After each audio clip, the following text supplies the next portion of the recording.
우리 같이 한 절씩 저하고 교독하도록 하겠습니다. 함께 읽겠습니다. 거기에서 다윗은 모압의 미스바로가 모압 왕에게 하나님께서 나를 어떻게 하실지 알게 될 때까지 내 부모를 맡아주십시오 하고 청하였다.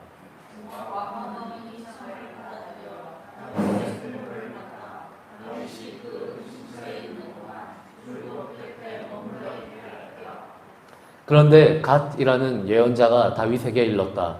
이 은신처에서 머뭇거리고 있을 게 아니라 즉시 유다 지방으로 가시오. 다윗은 헤레스 풀로 자리를 옮겼다.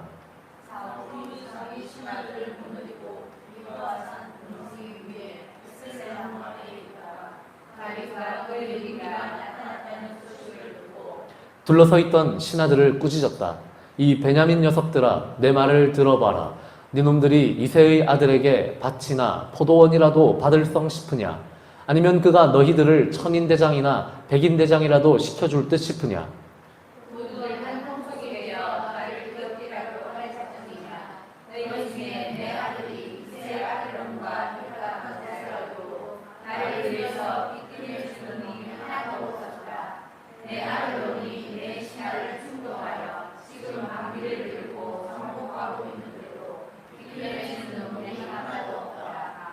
그때 에돔 출신 도액이 사울의 신하들과 같이 서 있다가 이렇게 말하였다.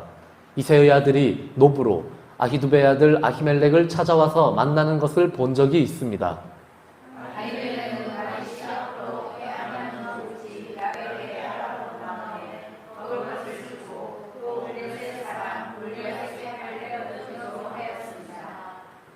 왕은 노베에서 제사장으로 있는 아히두베의 아들 아히멜렉과 그의 집안 제사장들을 모두 불러들였다. 그들이 왕 앞으로 나오자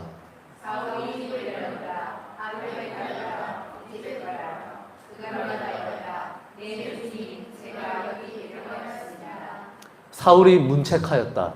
너는 어찌하여 이새의 아들놈하고 한통 속이 되어 나를 뒤엎으려고 하느냐? 어찌하여 그에게 먹을 것을 주고 칼까지 내어주고 그가 할 일을 하나님께 알아보고 일러주었느냐? 지금 그놈은 나에게 반기를 들고 잠복해 있다.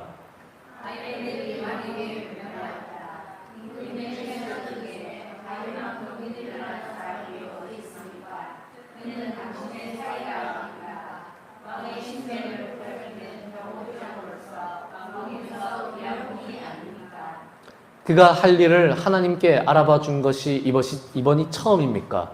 다른 복심이 있다니 천만부당한 말씀입니다. 이 일을 소인이나 소인의 집안에 책임지우시면 너무 억울합니다. 소인은 이 일을 전혀 몰랐습니다.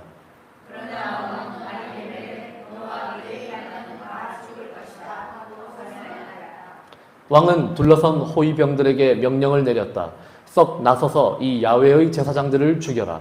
다윗과 손을 잡고 그가 도망해 다니는 것을 알면서도 나에게 귀띔해주지 않은 놈들이다.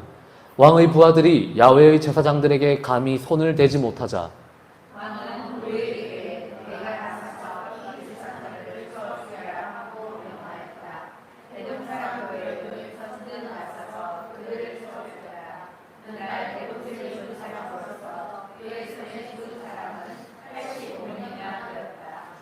그는 그 제사장들이 살던 노브의 성민들도 칼로 쳐 죽였다.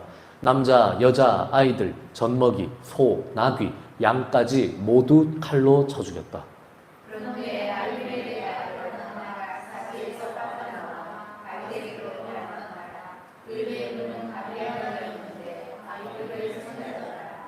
다윗은 사울이 야훼의 제사장들을 죽였다는 이야기를 아비아달에게서 듣고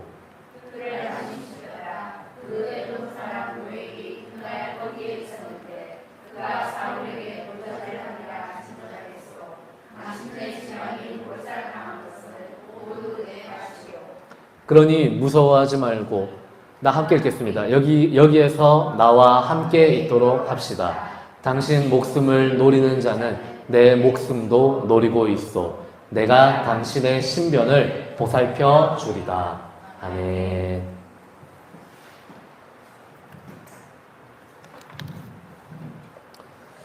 우리가 2주 전에 이제 다윗이 자신의 생명을 부지하기 위해서 정치적으로 극단적인, 또 하지만 매우 똑똑한 그런 방법을 택한 장면을 같이 보았습니다. 그것은 자신이 죽인 그 골리앗의 출신지, 그리고 유다 왕국의 강력한 라이벌이자 원수라 할 수 있는 이 블레셋 땅으로, 블레셋의 가드 땅으로 망명하는 그런 일이었습니다. 다윗은 철저하게 인간적인 어떤 지혜를 동원해서 이런 방법을 택했습니다. 사울이 하도 그를 죽이려고 쫓아다녔기 때문에 유다 땅에 머물러서는 절대로 생명을 부지할 수가 없겠구나라고 하는 위기의식을 가지고 다윗은 그를 가장 미워하며 또 동시에 그로 인해서 가장 많은 피해를 입은 이 블레셋 땅으로 망명해야겠다라는 기가 막힌 전략을 생각을 했죠. 그러면 블레셋 입장에서는 다윗이라고 하는 그 당시 고대 가나안 땅 최고의 장수가 그들에게 망명하고 돌아오는 일이기 때문에 정치적으로 굉장히 큰 선전 효과를 누릴 수도 있고 또 군사적으로도 굉장히 큰 힘을 얻게 되는 것이었습니다. 뿐만 아니라 다윗은 그가 완전히 이 블레셋 사람들에게로 망명하겠다라는 것을 보여주기 위해서 그가 죽였던 그 골리앗의 칼까지 들고 망명을 하게 되죠. 그리고 그 과정에서 높 땅으로 가서 그곳의 성소를 지키고 있었던 제사장들을 만납니다. 특히 그곳의 대표로 있던 이 아히멜렉에게서 골리앗의 칼을 얻어가지고 블레셋 땅으로 넘어가게 되죠. 물론 이 일로 인해서 오늘 우리가 본 본문에서는 엄청난 비극이 발생을 하게 됩니다. 어쨌든 다윗은 이 골리앗의 칼까지 찾아가지고 이 가드 땅으로 가게 되지만 정작 그가 생각했던 인간의 지혜가 이루어지지 못하고 오히려 하나님께서 그의 길을 막으시는 것을 우리는 2주 전에 함께 보았습니다. 가드 왕 아기스에게로 가면 그가 두 손을 반겨들고 환대할 것이다 라고 예상을 했지만 아기스의 마음과는 별도로 이 아기스의 신하들이 다윗을 가리켜서 저자는 사울은 천천히요 다윗은 만만이라고 했을 때에 바로 그 다윗입니다. 그 땅의 왕입니다 라고 이야기를 해버리고 말죠. 그러니까 이 블레셋 사람들은 다윗을 철천지 원수로 여길 뿐만 아니라 다윗이 실질적인 유다의 왕과 같은 존재다라고 지금 이야기를 한 것입니다. 다윗은 이 블레셋 사람들의 말로 인해서 오히려 정신을 번쩍 차리게 되죠.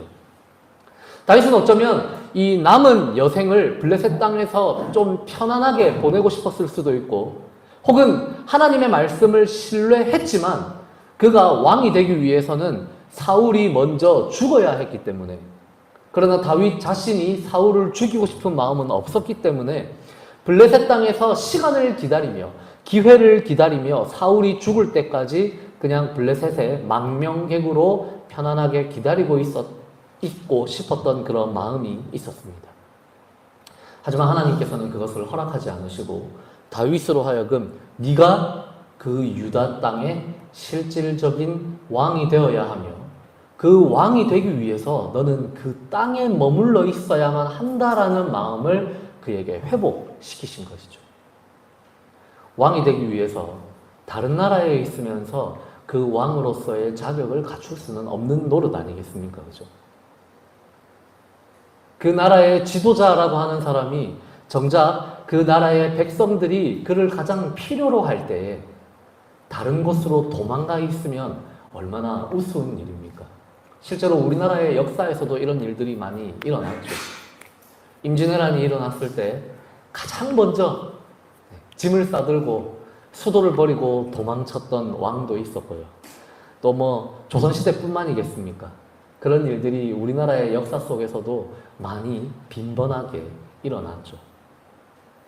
그러니 다윗은 그 블레셋 신하들, 가드 왕의 신하들의 말을 듣고 정신을 번쩍 차린 것입니다. 하나님께서 내가 그 땅에 유다의 왕이 되게 하시겠다라고 하셨는데 내가 그곳에서 벗어나서 평안하게 시간을 보내다가 마침내 사울이 죽은 이후에 그 땅으로 돌아가는 것이 가당키나 한 일인가? 내가 위험을 무릅쓰고 살아가야 한다 할지라도, 내가 사울로부터 계속해서 생명의 위협을 받는다 할지라도 나는 그 땅의 백성들에게 책임 의식을 가지고 그 자리를 지켜야 하는구나 라는 그런 새로운 사명을 회복하게 되었습니다. 그리고 다윗은 아기스 왕 앞에서 미친 짓을 하고 미친 사람인 척 행동을 하고 결국 유다 땅으로 돌아오게 되죠.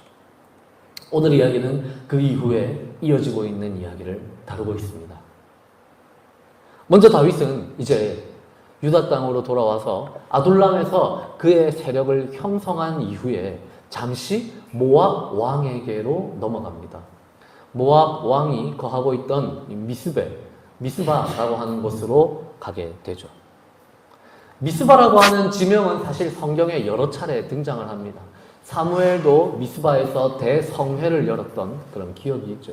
미스바라는 말은 사실 생각해보면 좀 높은 지대, 언덕 이런 곳을 상징하는 용어입니다. 그렇기 때문에 모압 왕이 머물고 있던 높은 땅, 그러니까 여기서 말하는 높은 땅이라고 하는 것은 사실 고대 근동세계에서 왕들이 머물고 있는 장소를 가리키는 일종의 문학적인 표현도 될 수가 있어요. 조금 이따가 살펴보겠지만 사울 왕도 그래서 높은 곳에 머물고 있었다라는 표현이 등장하죠. 왕이기 때문에, 백성들의 지도자이기 때문에 높은 곳에서 나라 전체를 관망하고 조망하는 그런 행동을 하고 있는 것이죠. 그런 왕을 찾아가서 모압 왕에게 자신의 부모를 의탁하려고 합니다. 하나님께서 나를 위한 때를 마련하실 때까지, 온전히 드러나게 하실 때까지 내 부모님을 당신에게 좀 부탁하겠습니다 라고 이렇게 의탁을 하게 되죠. 모압 왕에게 그렇게 할 수 있었던 이유는, 먼저는 다윗이 그 당시 고대 가나안 땅에서 이제는 완전히 명성을 떨치고 있던 대단한 인물이었기 때문에 주변국의 왕들과도 어떻게 보면 그렇게 협상을 할 수 있는 정치적인 위치를 가지고 있었기 때문이기도 하지만, 그보다 앞서서 다윗의 할머니가 바로 모압 사람이었기 때문입니다. 누굴까요? 다윗의 할머니가? 룻이죠. 룻. 네. 룻과 보아스의 사이에서 이새가 태어났고 그 이새의 아들이 바로 다윗이기 때문에 다윗의 친족, 다윗에게는 모압 사람의 피가 사실은 흐르고 있었던 것이죠. 그러니까 그런 어떤 혈연적인 명분을 가지고 모압 왕에게 자신의 부모를 의탁하려고 합니다. 왜 이렇게 할까요? 유다 땅에 있으면 계속해서 도망 다녀야 하는 자신의 운명을 다윗이 누구보다 잘 알았기 때문에 인간적인 마음으로 최소한 자신의 부모만큼은 좀 안전한 장소에 두기를 원했던 것입니다. 그러니까 우리가 그런 게 있잖아요. 우리가 어떤 힘든 일을 마주했을 때, 혹은 내가 아주 힘든 상황 가운데로 들어가야 할 때도 우리의 마음 가운데 어떤 좀 마음이 일어납니까? 아유, 그래도 내 아버지, 내 어머니는 좀 편안한 곳으로 모셔놓고 내가 힘든 일을, 내가 이 일을 좀 감당했으면 좋겠다. 내 부모님만큼은, 혹은 내 자식들만큼은 내 이런 힘든 상황에 말려들지 않았으면 좋겠다라는 그런 인간적인 애틋한 마음들이 있죠. 사실 다윗은 이런 마음으로 모압 왕에게 자신의 부모님을 의탁하려고 한 것입니다. 그러니까 부모님이 자꾸 마음이 쓰이고 걱정이 되면 다윗 자신도 사실 자꾸 애가 쓰여가지고, 마음이 쓰여가지고 그 안에서 이렇게 좀 뭐랄까요, 편안하게 이렇게 도망 다닐 수가 없거든요. 편안하게 도망 다닌다는 말이 참 이쁜 말인데, 모순적인 말인데. 네. 그러니까 부모님을 자기가 항상 모시고 있으면 그만큼 그게 자기에게도 어떤 일종의 불편함이 될 수 있고, 또 부모님이 자꾸 마음이 쓰여가지고 자기가 정치적으로 좀 더 과단성 있는 그런 결단을 내리기도 힘들어지죠. 그래서 부모님만큼은 좀 편안한 자리에 두고 싶다라는 생각을 한 것입니다. 그런데 학자들 중에 이제 어떤 학자들은 선지자 갓이 와가지고 너 유다 땅으로 돌아가라 했을 때 다윗이 이제 유다 땅으로 돌아가면서 부모님도 그냥 다 같이 모시고 돌아가게 되었다라고 생각하시는 분들도 있어요. 이제 제가 참고한 여러 주석이나 여러 학자분들 뭐 그런 분들의 의견 중에서는 그런 의견이 지배적이었습니다. 근데 저는 제가 찾아보니까 다른 의견도 있었어요. 그때 다윗은 그래서 실제로 모압 땅에 자신의 부모님들을 맡겨두고 이제 자기랑 자기 수하들만 유다 헤레스풀로 옮겨갔다라는 그렇게 생각하는 학자들도 있고 또 그렇게 생각하는 이 전승이 유대 전승이 있더라고요. 여러분 나중에 보면요 다윗이 모압을 정복하거든요. 서쪽으로는 블레셋을 정복하고 동쪽으로는 모압까지 다 정복해요. 다 정복하는데 모압을 정복할 때 어떤 일이 일어나냐면 나중에 찾아보시면 나오겠지만 두 자를 이렇게 재가지고요. 제가 단위가 지금 용어가 기억이 안 나는데 그래서 그거를 넘어가는 사람들은 다 죽입니다. 그 이하를 다 살려놔요. 이게 무슨 말이냐면 성인 남성들은 다 죽였다는 뜻입니다. 거의 진멸에 가깝게 죽이죠. 그리고 어린아이들이나 노약자들만 살려놨다는 뜻이거든요. 이제 그 여러 가지로 해석될 수 있는데 아니면 이제 그 성읍의 절반을 죽였다 이렇게 해석을 할 수도 있거든요. 그 표현이. 근데 왜 그렇게까지 모압을 잔혹하게 정복했느냐? 유대 전승에 의하면 모압 왕이 믿고 맡겼더니 모압 왕이 다윗 왕의 부모를 죽였다라는 그런 전승이 있습니다. 그냥 다윗은 뒤통수를 맞은 거예요. 그래서 그 분노로 말미암아서 훗날 모압을 정복할 때 정말 잔혹하게 그러니까 일종의 부모님의 원수를 갚은 거죠. 다윗 입장에서는. 근데 저는 그게 더 설득력이 있다라는 생각을 해요. 왜냐하면 그렇게 생각하지 않으면 모압을 그렇게까지 잔혹하게 사실 정복할 이유가 없거든요. 왜냐하면 다윗이 모압 왕에게 자기 부모를 맡길 정도로 그리고 자기의 피 속에 자기의 그 가문의 피에 모압의 피가 흐르고 있었기 때문에 그렇게까지 할 이유가 없거든요. 그런데 나중에 보면 그렇게 했다는 말이죠. 그러니까 다윗이 얼마나 나중에 고통스러웠겠습니까? 믿고 부모님을 맡겨뒀는데 그 부모가 결국 그 믿고 맡겼던 그 모압 왕의 손에 의해서 살해를 당하는 그런 일까지 일어났던 것이죠. 그래서 제가 소제목의 제목을 고난의 정도를 정할 수 없다는 고통이라는 표현을 썼어요. 우리가 인생을 살아가다 보면 우리가 다윗이 아니고 우리가 사무엘이 아니고 우리는 우리 각자의 어떤 인생의 분량에 그런 고통들을 짊어지고 살아가야 하는 사람들인데 문제는 뭐냐면요. 우리가 그 고난의 정도, 그 고난의 분량을 스스로 정할 수도 없다는 게 우리를 진짜 고통스럽게 만든다는 생각이 듭니다. 그러니까 다윗은 최소한 자기의 부모님만큼은 좀 안전한 곳에 모셔두고 자기는 고통을 당하더라도 자신이 사랑하는 자신의 부모나 자신의 자녀들만큼은 그 고통으로부터 좀 해방시켰으면 좋겠다라고 생각을 하고 그렇게 모압 왕에게 의탁을 했죠. 그런데 그게 자기 마음대로 안 되는 거죠. 저는 이 장면을 보면서 이게 내 삶에도 좀 어느 정도 적용이 되는구나 이런 생각이 들더라고요. 왜냐하면 저는 제가 하나님께 그냥 그런 마음을 받은 대로 또 제가 하고 싶은 저의 그런 마음을 저의 어떤 사명감을 가지고 이렇게 우리 광야교회라고 하는 우리 교회 예배 공동체에 같이 예배 드릴 분들을 같이 모아서 같이 이렇게 예배를 시작했지만 사실 저의 첫 속마음은 우리 부모님은 여기 안 왔으면 좋겠다 그런 마음이 있었거든요, 사실. 좀 이제 연세도 있으시고 하니까 좀 편안하게, 좀 큰 교회에서 편안하게 예배 드리시고 하면 좋지 않겠나. 그런데 막상 우리 광야의 이 예배가 시작되고 나니까 또 여러모로 또 이렇게 손이 필요하고 또 연세 있으신 분들의 도움이 필요하고 그래서 또 본인들이 알아서 또 그래서 또 이렇게 자청하셔서 거의 반강제로 이렇게 광야교회 예배를 같이 이렇게 드리시게 됐는데 그래서 제 마음속에는 사실 솔직하게 그냥 이야기하자면 아들로서 굉장히 죄송한 그런 마음도 사실 있거든요. 근데 죄송하긴 죄송한데 아직 딴 데로는 안 갔으면 좋겠어요.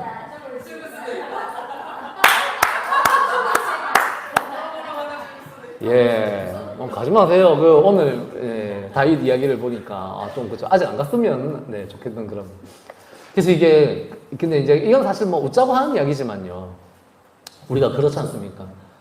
목사라든지 뭐 아니면 어떤 여러 가지 직업을 가진 사람들이 다 많지만 굳이 목사뿐만이 아니라 이 자리에 있는 우리 모두가 다 그렇잖아요. 내가 내 삶에서 짊어져야 하는 그런 어떤 고통이나 고난이 있는데 그게 분명히 나는 그걸 내 삶이니까 받아들일 수 있잖아요. 내가 선택한 길이고 내가 좋아서 시작한 어떤 일이고 직업이고 사명이고 그러면 나는 나 자신은 그걸 받아들일 수 있다고요. 하나님 앞에서. 하나님, 이거는 내 직업이기 때문에, 이거는 내 일이기 때문에, 이거는 내가 하고자 해서 내 사명감을 가지고 내가 하나님 앞에서 부르심을 받았으니까 내가 이거 감당하겠습니다라고 이야기를 할 수 있지만 문제는 뭡니까? 항상 거기에 내 가장 가까운 사람들이 같이 항상 말려 들어오는 거잖아요. 그죠? 특히 내 자식들. 그죠? 그게 참 우리를 힘들게 하지 않습니까?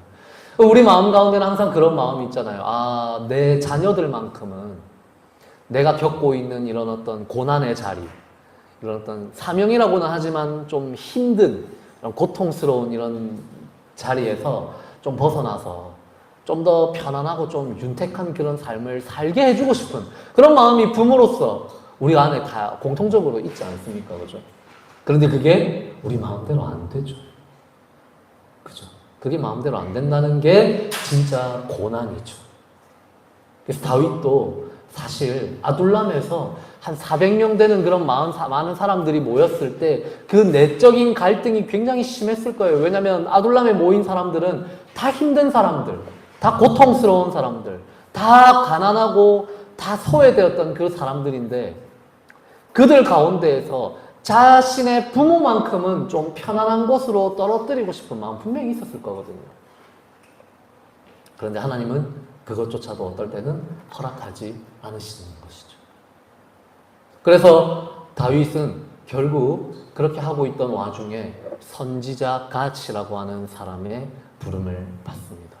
이 선지자 갓이라고 하는 사람은 굉장히 독특한 사람입니다. 왜냐하면 언제 어디서 뭐 하다가 나타났는지 우리가 알 수가 없거든요.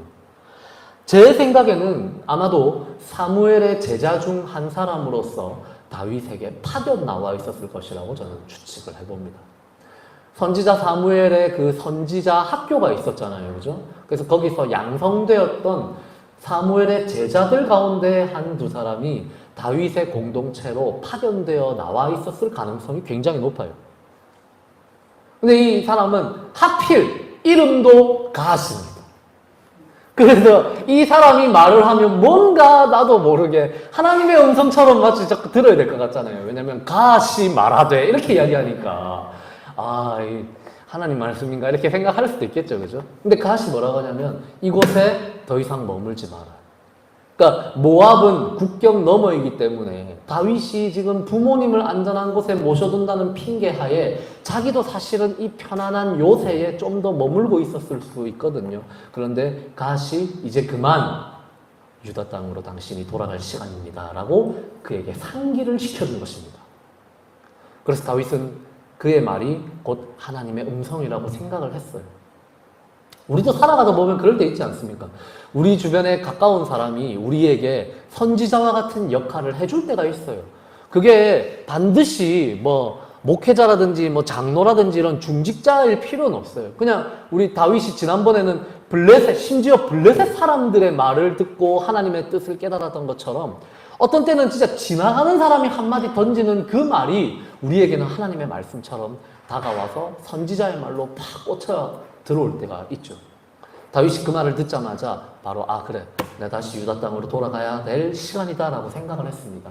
그래서 헤렛 수풀로 가서 거했다라는 기록이 있죠.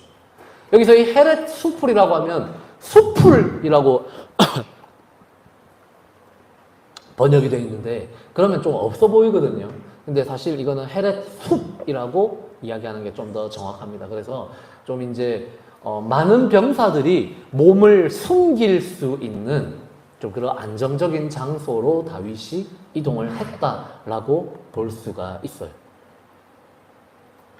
그런데 이제 다윗이 그렇게 병사들과 자신의 무리들을 이끌고 유다 땅으로 건너왔는데 한편에서는 어떤 일이 일어나고 있었냐면 이 사울이 자신의 신하들과 함께 회의를 하고 있었습니다. 이제 보면 그 기브아 높은 곳에서 이제 에셀나무 아래에서 자신의 신하들을 소집하여서 회의를 갖고 있었다. 이렇게 되어 있는데, 그래서 이곳이 아마도 사울이 이제 자신의 신하들과 주기적으로 왕정 회의를 했던 장소일 것이다라고 우리는 추측을 해볼 수가 있어요. 이 에셀나무는 공동 번역에는 석류나무라고 번역되어 있는데, 사실 석류나무라는 번역도 정확한 번역은 아니기 때문에 제가 그냥 다시 개역개정의 표현을 그대로 가지고 왔습니다. 이게 티마리스크인가라고 하는 그 나무인데, 이 에셀나무라고 하는 이 표현은 조금 신학적인 그런 의미도 있어요, 사실. 에셀나무는 이제 좀 큰 나무고, 그래서 이 아래에 머물러 있는 사람은 지위가 좀 높은 사람들이라고 우리가 봐도 됩니다. 그런데 이 사울이 에셀나무 아래에서 어떤 이야기를 하냐면 굉장히 충격적인 비극적인 사건을 만들어내요. 그게 뭐냐면 노베 제사장들을 전부 학살하라는 명령이 바로 이 자리에서 떨어집니다. 그러니까 신하들을 모아놓고 사울은요, 다윗은 지금 하나님의 말씀, 하나님의 뜻을 쫓아서 다시 유다 땅에 들어오고 있는데, 그 한편 와중에 사울의 근처에서는 어떤 일이 일어나고 있었냐면, 신하들을 모아놓고 사울이 먼저는 신하들을 막 책망하고 있어요. 지금 다윗이라고 하는 이 반역자 놈이 나를 향해서 반역을 일으키고 있는데 너희들 중에 누구도 이런 소식을 나에게 갖다 바치는 사람이 없구나. 오히려 사울은 이 첩보 능력이 대단한 사람이거든요. 그래서 사울이 지금 오히려 자신의 신하들보다도 더 첩보 능력이 더 좋아요. 그래가지고 나는 알고 있는데 너희들은 왜 모르는 척 하느냐, 왜 나한테 알려주지 않느냐라고 책망을 하고 있습니다. 무슨 소식이냐면 노브로 다윗이 가서 노베에 있는 제사장 아히멜렉과 공모를 했고, 그에게서 먹을 것과 칼까지 받아가지고 이제 다른 땅으로 넘어갔다라는 소식이죠. 그러면서 사울이 무슨 이야기를 하냐면, 내 아들놈도 이새의 아들놈과 함께 공모를 하고 있는데, 반역을 꾀하고 있는데 너희들은 지금 나에게 왜 그것에 대해서 알려주지 않느냐라고 막 책망을 합니다. 그러니까 사울은 약간 지금 소위 말해서 맛이 갔어요. 자기 아들이 자기에게 반역을 꾀한 적도 없고, 다윗 역시도 자기에게 반역을 꾀한 적이 없습니다. 그런데 사울은 지금 다윗을 이 왕위에 있어서 일종의 라이벌로 보고 그를 얼른 죽여야 되는 정적으로 100% 이해를 하고 있죠. 그래서 진짜 다윗을 죽여야만 자신의 왕위가 공고히 서게 된다는 착각에 빠져 있습니다. 그래서 왜 다윗을 죽여야 되는데 아무도 협조를 안 하느냐라고 지금 막 겁박을 주고 있는 것이죠. 그러자 그때 이제 도액이라고 하는 사람이 나타나게 되죠. 그래서 이 도액으로 인해서 이 에셀나무 아래에서 사울은 노베 제사장들을 다 죽이라는 명령을 내리게 됩니다. 나중에요, 사무엘상 마지막 장에 가면 어떤 일이 일어나냐면 사울이 죽습니다. 물론 뭐 누구나 다 죽으니까 당연히 사울은 죽겠죠. 근데 비극적으로 죽죠.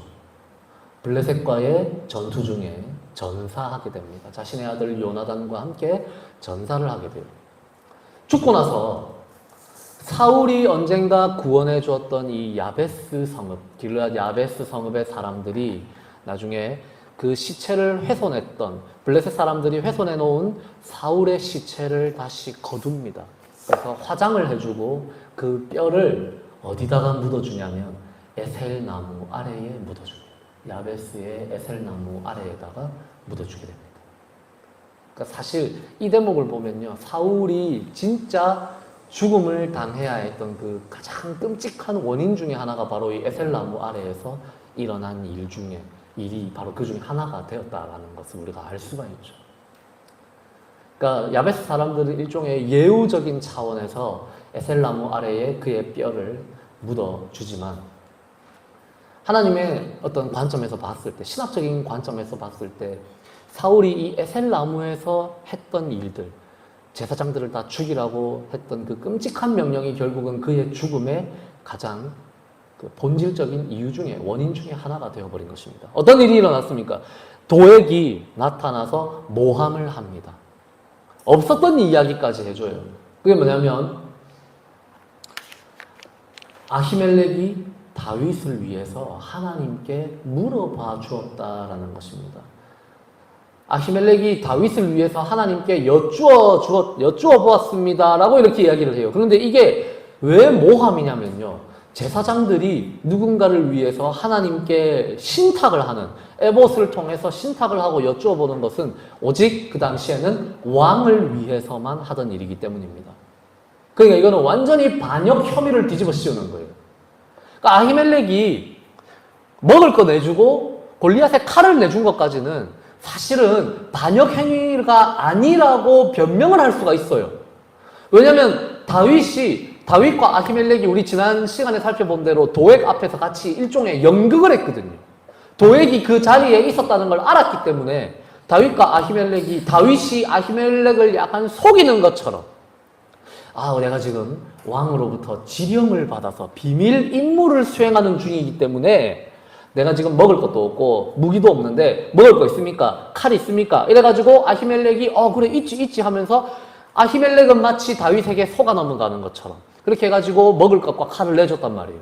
그것까지는, 그 혐의들까지는 몰라서 그랬습니다라고 잡아떼면 반역죄에는 안 걸려요. 그런데 다윗을 위해서 하나님께 신탁을 해줬다, 하나님의 뜻을 구해줬다라는 혐의가 딱 뒤집어 씌워지면 그때는 빼도 박도 못하는 반역 혐의가 됩니다. 근데 도액이, 사실 우리가 지난 시간 본문을 나중에 한번 살펴보시면 알겠지만 그렇게 한 적이 없거든요. 아히멜렉이 다윗을 위해서 하나님께 여쭈어 본 적이 없단 말이에요. 그런데 도액은 그 없는 일까지 지금 만들어서 뒤집어 씌웁니다. 그래서 아히멜렉을 소환하게 되죠. 그리고 뿐만 아니라 노업의 모든 제사장들을 다 부르게 됩니다. 그러니까 아히멜렉이 와서 이야기를 하죠. 제가 그에게 먹을 것 주고 칼도 내줬습니다. 그런데 그를 위해서 하나님께 여쭈어 보지는 않았습니다 라고 아히멜렉은 이야기했어요. 근데 번역이 잘못된 겁니다. 번역을 보면, 이번 번역은 좀 애매한 게 개역개정 3번역, 공동번역이 다 이렇게 번역을 해놨는데, 제가 그를 위하여 하나님께 여쭈어 본 적이 한두 번입니까? 이렇게 번역을 해놨거든요. 근데 이제 여러 가지 연구 논문들이나 학술서들을 보면 이게 오역이라고 딱 이야기를 해놨어요. 그래서 아히멜렉이 뭐라고 사실을 이야기를 한 거냐면, 저는 하나님께 그를 위해 여쭈어 본 적이 한 번이나 두 번이라도 없습니다라고 이야기한 거를 이렇게 조금 번역을 애매하게 해놨어요. 사실은 거의 완벽한 오역이죠. 그러니까 아히멜렉은 나는 그렇게 한 적이 없습니다라고 한 거예요. 그런데 사울은 아히멜렉이 다윗에게 먹을 것과 칼을 쥐어준 것만으로도 반역 혐의를 씌워버립니다. 너는 그것만 한 것도 사실은 죽을 죄를 지은 거야. 그래서 아히멜렉이 이제 입다른 말을 한 결과로 죽임을 당하게 되죠. 아히멜렉이 그렇게 말을 하거든요. 그 전에 사울 왕에게 뭐라고 하냐면, 근데 다윗만큼 당신에게 충성한 사람이 어디 있습니까? 다윗만큼 당신의 왕궁 안에서 귀한 사람이 누가 있습니까? 그는 당신의 사위입니다. 그는 당신의 경호대장이었습니다 라고 이야기를 해요. 그러니까 입 바른 소리를 해줘요. 다윗을 변호해 줬습니다. 그러니까 아마도 아히멜렉이 다윗을 위해서 하나님의 뜻을 여쭈어 본 적이 없다라고까지 이야기를 했음에도 불구하고 아히멜렉이 입 바른 소리를 하니까 사울은 열받아서 그를 죽이기로 결심한 겁니다. 네가 지금 감히 내 앞에서 다윗을 변호해? 이제 그게 사실은 사울의 속을 긁어버린 거죠. 그래서 사울은 다윗의 역모에 공모를 했다라는 혐의를 씌워서 아히멜렉과 그의 집안을 다 죽이라고 명령합니다.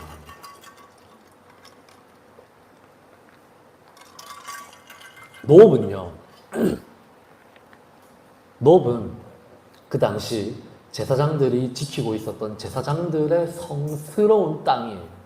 소위 말하는 세이크리드 랜드입니다. 그러니까 함부로 건드리면 안 되는 땅이에요. 그 당시의 문화적인 차원에서는 성소가 있죠. 그죠? 그러니까 하나님이 임재하시는 성스러운 땅이 있고 그곳을 지키는 하나님의 제사장들이 있는 곳이기 때문에 사실 여기는 함부로 건드리면 안 되는 곳이에요. 그런데 사울이 뭐라고 하냐면 거기를 다 죽이라고 명령을 한 거예요. 그러니까 사람들이 어떻게 반응합니까? 요나단을 처음에 죽이라고 옛날에 이야기했던 거 혹시 기억나세요?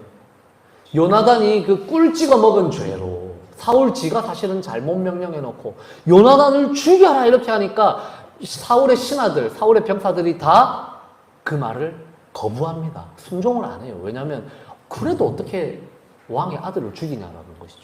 이번에도 마찬가지예요. 제사장들을 다 죽여라 하니까 어떻게 감히 하나님의 제사장들에게 손을 대냐라고 하는 생각으로 인해서 아무도 손을 못 댑니다. 그러니까 여기서 사울의 권위는 이미 땅에 자꾸 떨어지고 있는 게 눈에 보이죠. 왕이라고 해도 할 수 있는 명령이 있고 해서는 안 되는 명령들이 있잖아요. 그런데 사울은 그런 기초적인 분별력이 없어요, 지금. 그러니까 오히려 사울의 신하들이 더 분별력이 있는 모습이 지금 이 자리에서 보이고 있습니다. 그런데 아무도 그 말을 안 따르니까 결국 어떻게 됩니까? 에돔 사람 도액이. 왜냐하면 그는 하나님을 믿지 않는 사람이기 때문에 그렇게 할 수가 있는 거예요.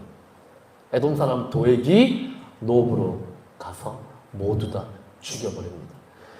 우리가 가지고 있는 성경에는 85명이라고 기록이 되어 있고 이 70인역에는 305명이라고 기록이 되어 있어요. 심지어 노브에 있는 모든 선민들까지도 그 성에 사는 모든 사람들을 다 죽여요. 사람만 죽인 게 아니라 가축들까지 다 죽입니다. 아이들까지 다 죽입니다. 여러분 이게 뭡니까? 이거를 성경에서 뭐라고 합니까? 그렇죠. 진멸한 겁니다. 진멸. 해렘한 거예요. 해렘. 이게 진짜 비극적인 장면이에요. 그 사울이 얼마나 지금 잘못되어 있는지를 사실 보여주는 장면입니다. 사울이요. 하나님이 사울한테 진멸하라고 명령했던 적이 있거든요. 누구를 진멸하라고 하셨습니까? 아말렉을 진멸하라고 하셨었거든요. 근데 사울은 아말렉은 진멸한 적이 없어요. 근데 오히려 하나님의 제사장들이 있는 땅, 하나님의 성소가 있는 땅을 진멸한 겁니다. 그러니까 완전히 사울은 이제 맛이 갔어요. 근데 이 이야기에는요, 여러 가지 엮여있는 이 의미들이 있습니다. 이 당시 노브에 있었던 제사장들이 누구 후손입니까? 엘리의 후손이에요. 그러니까 사무엘과 사울 왕이 관계가 틀어졌잖아요. 우리가 그 이야기를 봤었잖아요. 그죠? 그러고 나서 사울이 자기 옆에서 제사를 지내줄 사람이 없으니까 제사장들을 임의로 다시 세우는데 다시 세운 가문이 누구 가문이냐면 엘리 가문이었어요. 엘리 가문. 원래 엘리 가문은 몰락했었거든요. 하나님의 심판을 받아서 몰락했어요. 홈니와 비느하스가 다 죽임을 당하면서 몰락을 당했어요. 이가봇 사건으로 인해서 완전히 몰락을 당했었는데 사울이 지가 다시 억지로 이렇게 세운 겁니다. 지 정치적인 필요에 의해서, 종교적인 필요에 의해서 엘봇을 가지고 자기를 위해서 신탁을 해줄 사람들이 필요하니까 억지로 다시 일으켜 세운 거예요. 그런데 그걸 지 손으로 다시 진멸해 버린 겁니다. 그 결국은 하나님의 예언이 다시 성취가 되죠. 그 일로 인해서. 하나님이 뭐라고 하셨습니까? 엘리의 가문을 다 패망하게 하시겠다라고 말씀하셨잖아요. 그러면서 예언이 교묘하게 성취가 됩니다. 그러면서 하나님께서 사무엘상 지금 정확하게 몇 장인지 기억 안 나는데 2장인가 4장인가 그 외에 엘리의 가문이 망하게 될 거라는 것을 예언하시면서 뭐라고 하냐면 그 남은 후손 중에 누군가는 가서 제사장의 직분을 의탁을 해서 사서 이렇게 거의 받는 것처럼 이야기를 하죠. 그래서 실제로 엘리의 가문에서는 딱 한 명이 제사장으로 살아남게 돼요. 그게 누구냐면 아히멜렉의 아들 아비아달입니다. 아비아달이라고 하는 이 이름의 뜻이 뭐냐면 내 아버지가 나 때문에 살아남았다 라는 뜻인데 이걸 다르게 해석하면 내 아버지로 인해서 내가 살아남았다 이렇게도 볼 수가 있거든요. 해석할 수가 있거든요. 그러니까 아비아달이라고 하는 이름 자체가 자신의 운명을 가리키고 있었죠, 사실.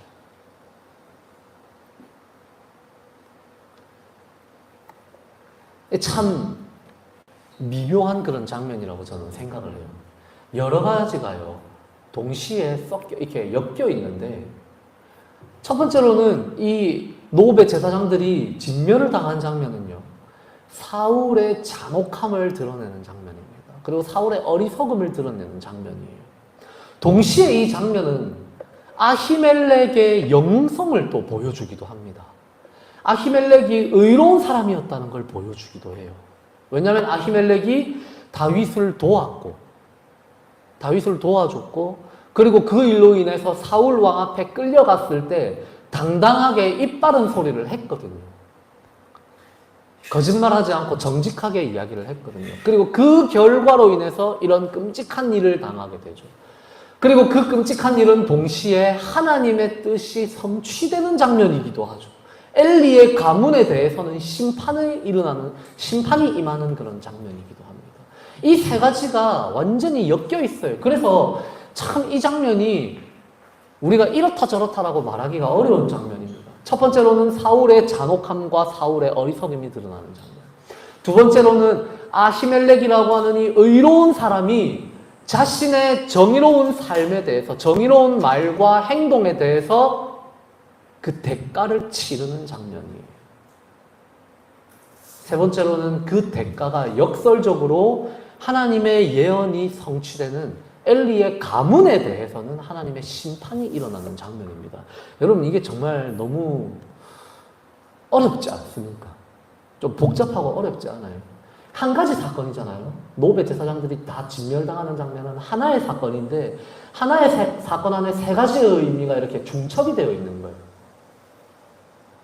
그래서 저는 이 장면을 보면서 어떤 생각이 드냐면, 우리의 인생 가운데 나타나는 여러 가지 사건들이 있는데, 한 가지 사건을 절대로 우리가 한 가지의 관점으로만 해석을 하면 안 된다는 생각이 듭니다.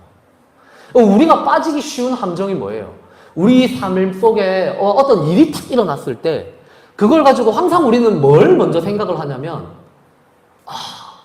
이 일을 통해서 하나님이 나에게 어떤 뜻을 행하고자 하시는가. 우리는 이거 하나만을 자꾸 생각하려고 해요.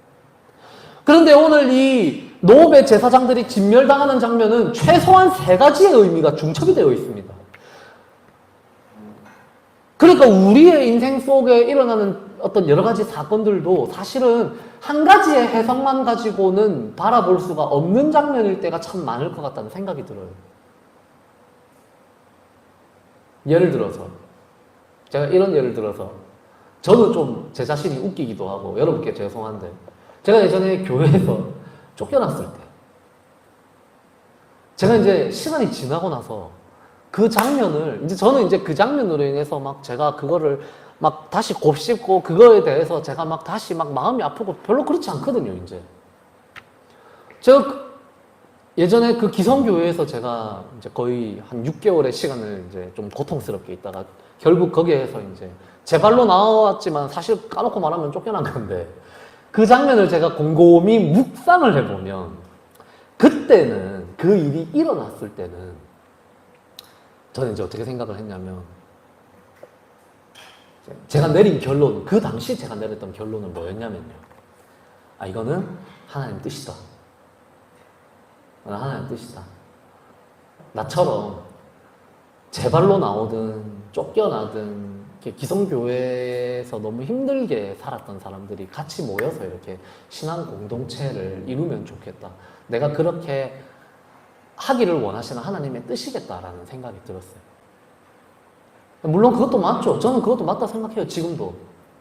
근데 이제 좀 더 객관적인 시선으로 그 사건을 곰곰이 묵상을 해보니까 제 이전 행동에 대한 대가이기도 해요. 그거는 결과이기도 합니다. 제가 계속 기성교회를 비판하는 말들을 많이 했었고, 글들도 많이 썼었고, 그런 태도를 계속 취했었고, 그러니까 결국은 그게 쌓이고 쌓여서 사실 그런 결론으로 마주하게 된 거예요, 제 삶이. 그리고 또 동시에 드는 생각은, 그때 그렇게 됐었어야만 한다라는 생각도 많이 들어요. 왜냐면 만약에 제가 그 자리에서 그 교회 상황에 제가 잘 적응을 해서 거기서 그냥 평안하게 제가 신앙생활하고 목회활동을 하고 사역을 했었다면 지금 이런 모습으로는 저는 아마 존재할 수 없었을 거라는 생각이 들거든요. 완전히 다른 방식의 목회자로 살아가고 있었을 것 같다라는 생각이 이제는 들거든요. 그러니까 그때 그 사건이 일어났었어야만 한다는 생각이 또 들어요. 그러니까 여러 가지 의미가 사실은 중첩되어 있어요. 제 책임도 있고, 하나님의 이끄심도 있고, 또 어떤 환경적인 필요도 있었고, 그게 사실은 그 한 가지 사건 안에 다 겹쳐 있었던 거죠. 여러분도 마찬가지잖아요. 여러분의 인생을 관통하면서 일어났던 여러 가지 중요한 사건들이 있잖아요. 근데 그 사건이 한 가지로만 해석될 수 있습니까? 전 아니라고 생각하거든요, 이제. 우리는 한 가지로만 해석하는 걸 편안하게 생각해요. 그래서 이거는 이러이러한 하나님의 뜻이야 라고만 생각하기 쉽지만 사실 우리가 우리 자신을 좀 더 객관적으로 돌아보면 그 안에는 여러 가지 의미들이 중첩되어 있습니다. 그래서 그걸 우리가 좀 더 폭넓게 생각할 필요가 있는 것 같아요. 우리 그리스도인들이. 어떤 사건이 딱 일어났을 때 무조건 이거는 한 가지의 관점만 가지고 한 가지로만 해석할 일이 아니라 그 안에는 굉장히 다양한 맥락들이 자리하고 있다는 걸 우리는 좀 숙고해 볼 필요가 있습니다. 아히멜렉은요, 제가 봤을 때 최소한 의로운 사람이었습니다. 아히멜렉은 악인은 아니었어요. 근데 그 의로움 때문에 대가를 치러야 했는데 너무나 큰 대가를 치렀죠. 그러니까 아히멜렉 자신 그 개인의 입장에서는요 얼마나 억울하겠습니까? 그러니까 사울이 자기 하나만을 죽이면 그래 이거는 내 행동에 대한 내 대가를 치르는 거야 라고 생각하고 넘어갈 수 있었겠지만 그래 내가 다윗을 살려주었을 때 내가 다윗을 보내줬을 때 나는 어느 정도 이런 거 내가 각오하고 있었어 라고 생각할 수는 있지만 여러분 그것 때문에 그 성 자체가 진멸을 당했잖아요. 아히멜렉의 그 행동 때문에 얼마나 원통하고 억울했겠어요. 아히멜렉 입장에서는. 그런데 그 안에는 하나님의 그 파괴의 심판의 예언의 성취라고 하는 맥락이 같이 겹쳐 있었어요. 엘리의 가문이 완전히 망할 것이다라는 것. 아비아달 한 사람 빼고는 다 망할 것이라는 것. 근데 여러분 이 안에는 또 어떤 의미도 있는지 아십니까? 이제 사울 주변에는요 한 사람도 제사장이 남아있지 않게 됩니다. 이 일로 인해서. 이게요, 사울 정권의 완벽한 몰락을 만들어내요. 사무엘이 사울을 떠나면서 선지자가 왕을 떠난 왕권이 되죠. 사울의 왕권은. 그렇기 때문에 억지로 제사장들을 세웠던 거예요, 사실. 자기를 위해서 하나님의 신탁을 해줄 사람들이 필요했기 때문에. 그런데 결국 자기 손으로 그 제사장들을 다 죽인 겁니다, 사울은. 그러니까 사울 주변에는 이제 선지자도 없어요. 제사장도 없습니다. 에봇을 가지고 자기를 위해서 하나님께 물어봐 줄 사람이 한 명도 남아있지 않아요, 이제는. 이제 사울의 왕권은 완전히 몰락한 것과 다름없습니다. 그래서 나중에 어떻게 됩니까? 최후의 전투 때 자기가 전사하게 되는 그 블레셋과의 최후의 전투를 앞두고 사울이 불안해 죽겠거든요, 이제. 내가 이 전투 어떻게 해야 되지? 이거 싸우는 게 맞나? 아니면 퇴각해야 되나? 그걸 너무나 하나님께 물어보고 싶은데 하나님께 물어볼 수 있는 통로를 자기 손으로 다 떠나보내거나 다 죽인 거예요, 사울은. 그래서 어떻게 합니까? 엔돌에 신접한 여인을 찾아가요. 무당을 찾아가요, 무당을. 그래가지고 사무엘을 부릅니다. 그 신접한 여인을 통해서. 그래가지고 사무엘이 나타나요, 실제로. 죽은 사무엘이 나타나서 뭐라고 합니까? 너는 망할 거야. 하고 얘기해요. 얼마나 비참해요. 그죠? 동시에 오늘 이 본문은 굉장히 중요한 포인트를 하나 가지고 있는데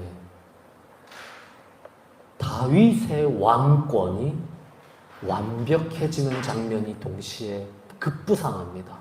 사울의 왕권에서는 선지자도 이미 떠나갔었죠. 남아있던 제사장들을 지 손으로 다 죽였죠.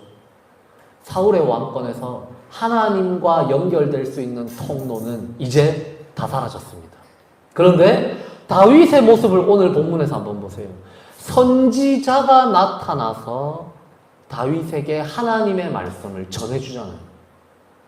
선지자 갓이 나타나서 다윗의 정권은 이제 선지자를 가진 정통성 있는 이스라엘 왕의 정권이 돼요. 그뿐입니까? 노업의 사람들이 다 진멸당하면서 유일하게 혼자 살아남아 도망간 이 아비아달이 뭘 들고 가는 줄 아세요? 다윗에게? 에봇을 들고 갑니다. 그러니까 아비아달이라고 하는 이 제사장이 다윗의 정권에 합류하게 된 거예요. 다윗은 이스라엘의 왕권이 갖춰야 되는 이 정권으로서의 완벽함을 오늘 이 본문에서 마침내 획득하게 됩니다. 그러니까 사울은 몰락하고 다윗은 올라가는 장면이 오늘 본문에서 완성되게 되죠. 다윗이요, 아비아달을 맞이했을 때 이 아비아달을 맞아들인다는 것은 이제 완전히 사울하고는 척을 지는 거거든요.